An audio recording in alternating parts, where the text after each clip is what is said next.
Assalamualaikum warahmatullahi wabarakatuh. Kali ini saya akan menjelaskan tentang laporan penggunaan cloud computing, terutama pada aplikasi GitHub. Eh, Pada mata kuliah ini saya diambil oleh Pak Muhammad Khalil, Eskom, MT. Oke. Lalu di bab 1 di sini pengertian dari cloud computing itu sendiri adalah merupakan sebuah teknologi yang menjadikan internet sebagai pusat server untuk mengelola data dan juga aplikasi pengguna. Cloud computing ini juga memudahkan penggunanya untuk menjalankan program tanpa harus menginstal aplikasi terlebih dahulu dan memudahkan pengguna untuk mengakses data informasi melalui internet. Lalu ada pengertian dari Git. Git sendiri adalah sebuah version control, sistem yang digunakan para developer untuk mengembangkan software secara bersama-sama. Nah, ini fungsi utama Git yaitu mengatur versi dari source code program dan memberikan baris dan tanda pada kode di mana dia ditambahkan atau diganti seperti itu. Lalu selanjutnya pengertian dari GitHub itu sendiri adalah GitHub adalah layanan sebuah host web bersama-sama untuk proyek pengembangan perangkat lunak yang menggunakan sistem kendali versi Git. Jadi GitHub ini menggunakan versi dengan Git dan layanan hosting internet. Hal ini juga banyak digunakan untuk version control di komputer. GitHub ini memberikan kontrol akses kepada beberapa fitur kolaborasi seperti pelacakan bug, permintaan fitur, manajemen tugas, dan wiki untuk setiap proyek. Nah, yang pertama kita akan melewati ini dulu. Tidak. Yang pertama, kelebihan dari GitHub itu sendiri, kenapa banyak digunakan? Karena GitHub itu gratis, yang pertama, kecuali dia harus versi pro-nya ya. Jadi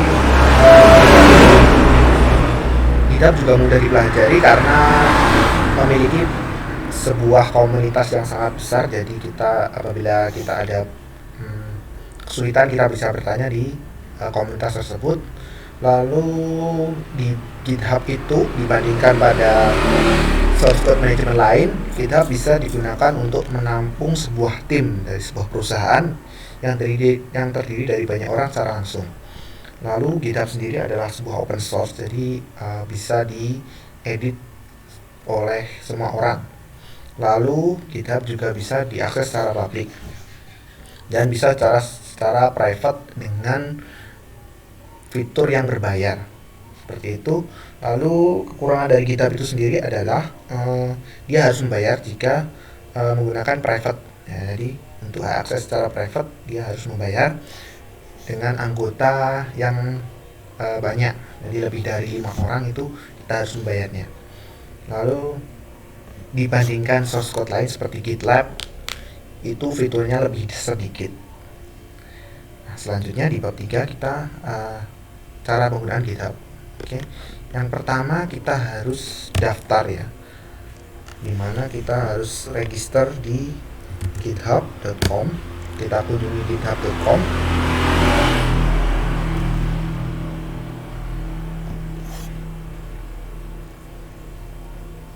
Nah, di sini kita klik sign up.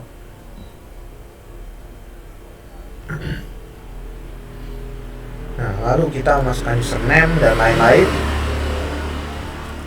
Coba 123. Coba.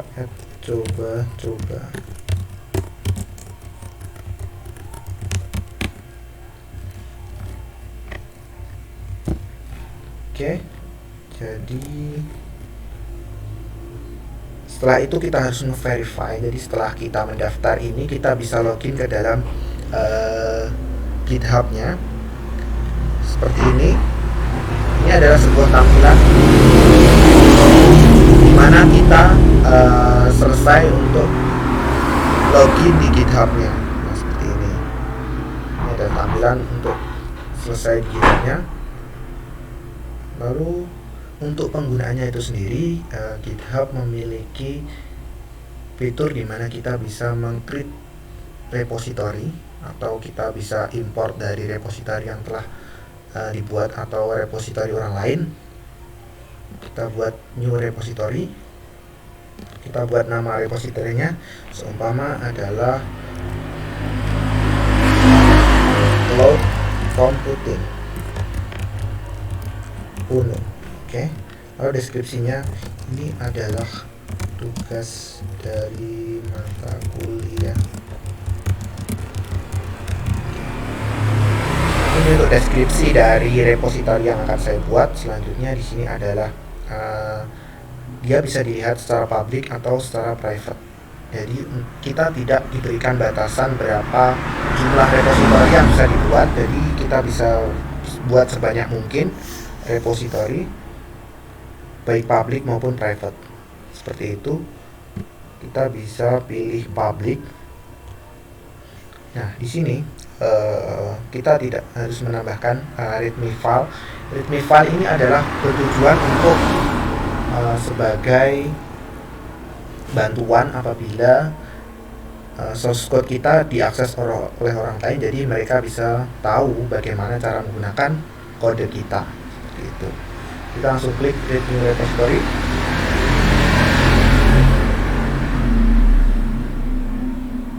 Nah, di sini juga terdapat bagaimana cara mengkoneksikan dengan remote lokal. Jadi di sini kita harus echo ini dulu. Kita copy di terminal kita.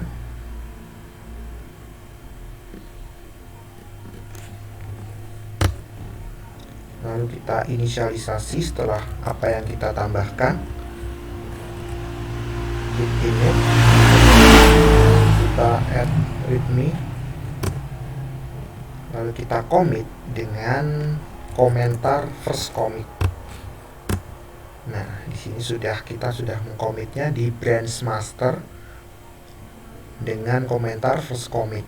Ini satu file telah diganti. Lalu kita membuat branch master di main. Kita buat branch main. Lalu kita remote. Jadi konsepnya kita mengedit di lokal, artinya kita mengedit di laptop kita codingannya. Lalu kita sambungkan dengan GitHub yang ada di website dengan cara ini.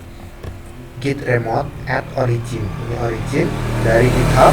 Ini link dari repository yang telah kita buat sebelumnya. Kita oke. Lalu kita push. Push ini artinya adalah untuk mengirimkan data dari lokal ke dalam server dari GitHub seperti itu. Kita tunggu. Ini sudah proses. Nah, ini sudah selesai. Kita bisa cek apa yang telah kita kirimkan, yaitu dia mengirimkan ini readme md. Kita cek langsung di branch ini. Masih loading.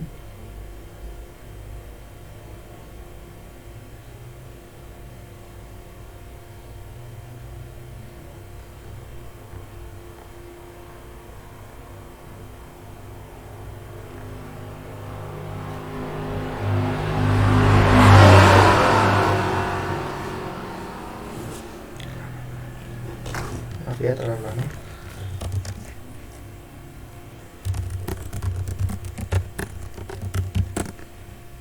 Wow, naik.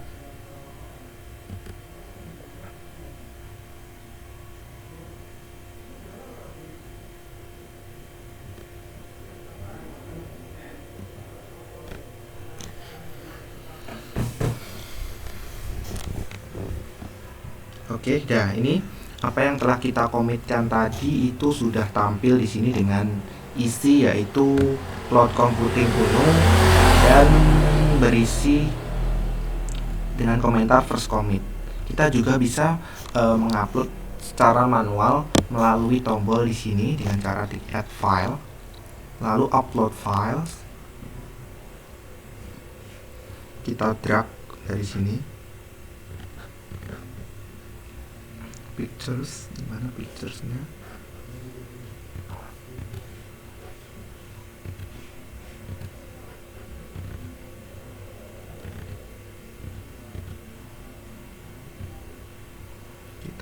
pictures di sini. Ya, ini. Lalu kita commit dengan description, add files via upload. Mantap. Ini gambar. Lalu kita commit. Dan ini sudah proses upload. Ini jadi di dalam brand saya itu terdapat dua file. Yang pertama readme dengan ekstensi filenya md, markdown, lalu ada screenshot dari yang saya upload tadi. Setelah itu, jadi konsep cloud computing di sini dimana kita bisa melakukan source code management. Jadi apa yang kita edit itu terlihat di sini ya, bukan di pull request tapi di insight.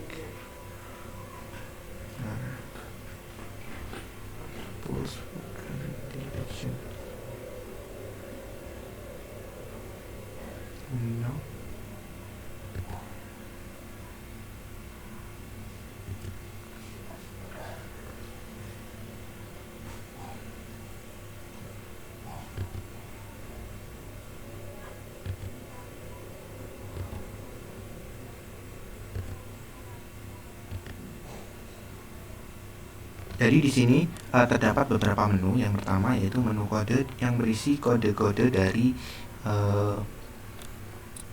brand yang telah kita buat tadi. Lalu di sini ada isu. Jadi ketika kode kita terdapat bug atau sebuah error, jadi orang lain itu bisa memberikan komentar ya. Di sini ada isu atau ada bug di kode ini, dan itu akan bisa kita cek. Jadi fungsi dari GitHub ini sendiri adalah untuk berkolaborasi dengan programmer lain seperti itu. Lalu di sini ada pull request, di mana orang lain yang ingin mengupdate atau memecah dari branch kita ke dalam branch mereka ingin mengedit seperti apapun. Jadi kita bisa membuat aplikasi open source dengan GitHub ini. Mereka bisa menambahkan fitur mereka sendiri tanpa merubah fitur utama yang telah kita buat seperti itu. Lalu di action ini, di sini, nah ini sebuah menu di mana kita bisa deploying atau kita bisa memberikan atau menampilkan ke sebuah hosting. Di sini terdapat hosting di mana kita bisa upload di Azure, Alibaba, ATK, Amazon, dan beberapa lain. Jadi kita tidak perlu komen dari remote lokal. Jadi kita cukup dengan GitHub web ini bisa melakukan deploying. Lalu di project ini ada beberapa. Jadi kita bisa membuat project. Kita bisa melihat tugas-tugasnya, terus plan atau apa yang kita rencanakan, terus workflow-nya, lalu bisa progresnya dari mana dan lain-lain. Seperti itu. Ini wikinya, ini berisi tentang bagaimana cara penggunaan kode kita. Lalu di security ini kita bisa menambahkan bagaimana kode kita ada seperti copyright, kepemilikan kode, atau seperti yang lain. Di insight kita bisa melihat berapa banyak bug di dalam kode kita, terus berapa banyak pull request dari orang lain. Seperti itu. Di sini ada grafiknya nanti. Di sini ada pengaturannya. Nah, kita bisa mengatur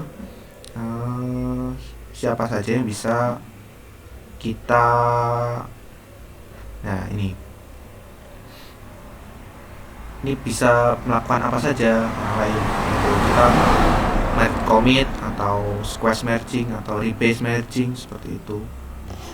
Ya, banyak pengaturan di sini. Kita bisa menghapus repository ini di menu setting. Cara penggunaan dari GitHub itu sendiri.